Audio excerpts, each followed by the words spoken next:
Heute haben wir das zweite Daniel Defense Double Feature mit der MK18 und M41.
Servus zusammen. Vielen Leuten ist M-Log, Keymode, alles ein bisschen zu modern. Die wollen eher was Robustes. Und da habe ich jetzt mal zwei Gewehre für euch, die eher ein bisschen robuster sind.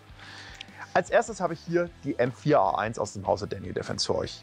Das Griffstück müsst ihr ein bisschen ignorieren. Das habe ich schon ein bisschen umgebastelt. Da sind ein paar Features von mir verändert worden, wie zum Beispiel der Klappschaft. Ist nicht serienmäßig. Auch die Farben, die gibt es so nicht mehr. Also früher gab es mal die Daniel Defense Gewehre alle auch in diesen Dual Color, Mil-Spec Plus und Schwarz. Wird leider so nicht mehr hergestellt. Was zeichnet denn jetzt hier die M4A1 aus? Wir haben hier ein 14,5 Zoll System. Also meiner Meinung nach immer das geilste System zum Jagen, weil wir haben genug Energie, um Rehwild damit zu erlegen. Und auch mit Schalldämpfer ist die Waffe noch nicht besonders lang. Normalerweise, ursprünglich, kommt die M4A1 mit einem etwas längeren Flashhalter. Also der ist ungefähr so lang und ist fest verpinnt. Das sorgt dafür, dass die Waffe eben in der USA über diese 16 Zoll hin rauskommt und eben als Langwaffe zählt und nicht als SBR, also als ganz normales Gewehr und nicht als Short Barrel Rifle. Das sorgt einfach dafür, dass es hier einfach eine günstigere Version der Erwerbung gibt, weil Gewehre kann man in den USA in den meisten Staaten einfach kaufen. SBRs muss man immer anmelden und braucht dann den Tax-Stamp und es kostet ungefähr $400. Ich habe das geändert aus dem einfachen Grund, weil ich meinen BT Rotex sonst nicht auf den Flashhalter vorne drauf kriegen würde, weil der einfach zu lang wäre dann. Aber wie gesagt, das ist eigentlich nur ein minimales Feature. Bei der M4A1 haben wir hier das RIS 2 verbaut. Das RIS 2 ist auch das markanteste und bekannteste Produkt von Daniel Defense. Das hat sich eben bei der US Army und bei der US Navy etabliert gehabt, eben für verschiedene Spezialsachen, wie zum Beispiel dem CQB-R, also dem Close Quarter Battle Receiver, dem MK18 Receiver, der eben einen kürzeren Handguard hatte, eben mit Rail, der dafür ausgelegt war, eben auf kürzere Bereiche, also in kürzeren Bereichen eingesetzt zu werden. Ist eigentlich ein 10,3 Zoll System, wozu wir auch gleich nochmal kommen. Das Besondere bei diesem Handguard ist eben, dass er in zwei Teile geteilt ist. Wir haben hier auf der Seite ein paar Schlitzschrauben verbaut. Wenn wir die rausdrehen, können wir die untere Hälfte sofort hinausnehmen und hat dann unten Zugang zum Lauf. Das hat zivil absolut keinen Nutzen. Militärisch hat es den Hintergrund, dass ich da verschiedene Zubehörsachen, die die US Army verwendet, einfach anbringen kann, wie zum Beispiel den M203 Granatwerfer oder den Master Key Schrotflintenaufsatz für die M4. Braucht zivil kein Mensch, beziehungsweise in den meisten Staaten und Ländern ist es einfach verboten. Aber wie gesagt, militärisch hat es einen Vorteil. Mittlerweile gehen viele Militärs auch auf M-Log über, beziehungsweise die Deutschen gehen auf H-Key. Aber viele Leute schwören immer noch auf Picatinny. Ich selber muss auch sagen, ich mag Fender Handguards, ich habe relativ große Hände und ich finde es sehr angenehm, diese Handschützer zu greifen. Bei der M4A1 haben wir auch ein System, das einen beidseitigen Feuerwahl bzw. Sicherungshebel hat, eine einseitig bedienbare Sicherung und einseitig bedienbaren Magazinfang. Die sind bei mir auch getauscht worden. Auch hier bei der Abzug ist bei mir der Geissele 3-Gun-Träger eben verbaut. Aber ich zeige euch das Ganze einfach nochmal kurz an der MK18. Bei der MK18 sieht man jetzt sehr gut, wir haben hier den einseitigen Verschlussfang, den einseitigen Magazinfang und haben die einfache alte Sicherung noch verbaut, also die auch noch auf einer Seite ist. Mittlerweile gibt es alle Daniel Defense Gewehre mit der beidseitigen Sicherung. Typisch für Daniel Defense sind eben mittlerweile die eigenen Beschläge, der Overmolded Grip und der Overmolded Stock.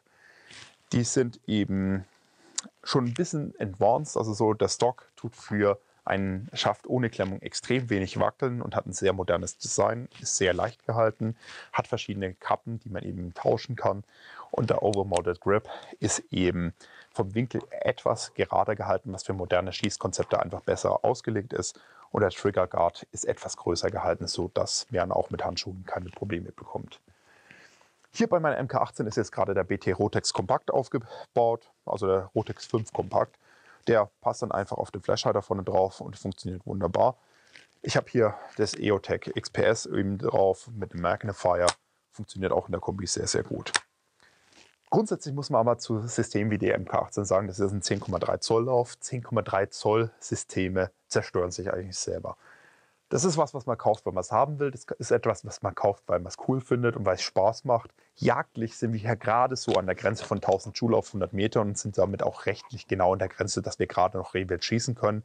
Wo ich aber sage, das sind schon die Witterungsbestände teilweise schuld daran, dass wir unter die 1000 Joule kommen. Wenn wir den Schalldämpfer hier aufsetzen, muss man auch ganz ehrlich sagen, sind die Gewehre alles andere spaßig zu schießen. Wir haben durch das sehr kurze Gassystem und diesen sehr kurzen Lauf einen enormen Gasrückstau, so dass es selbst mit gasdichten Ladehebeln hier extrem viel Gas nach hinten rausdrückt. Das ist einfach nicht besonders angenehm. Ich würde bei solchen Systemen wirklich empfehlen, wenn man die mit Schalldämpfer nutzen will, dass man hier auch die Gasabnahme tauscht. Insgesamt muss man aber sagen, sowohl die DDM4 als auch der MK18, die haben einfach schon so ein gewisses eigenes Image und haben einfach so einen eigenen Charme. Deswegen wollte ich die auch beide haben. Ich habe eine MK18, eine M4A1 und eine MK12, also man merkt, ich stehe auch ein bisschen auf diese Schlachtschiffe. Klar, M-Log ist moderner, ist auch, wenn man realistisch sieht, eigentlich das bessere System, aber manchmal hat man einfach seine Liebeleien. Wenn euch die Waffen von Daniel Defense gefallen, die gibt es auch bei uns im Shop. Eigentlich so ziemlich alle Produkte von Daniel Defense, die ich in Deutschland legal verkaufen kann, führen wir auch. Wir haben jetzt durch die Corona-Krise extrem lange Lieferzeiten, also deswegen müsst ihr da leider ein bisschen Geduld mitbringen. Aber wenn ihr Interesse habt, schreibt uns einfach eine E-Mail, schaut bei uns im Shop vorbei. Und wenn euch das Video gefallen hat, dann schaut auch das nächste Mal hier vorbei auf Kuma Tactical. Bis dann.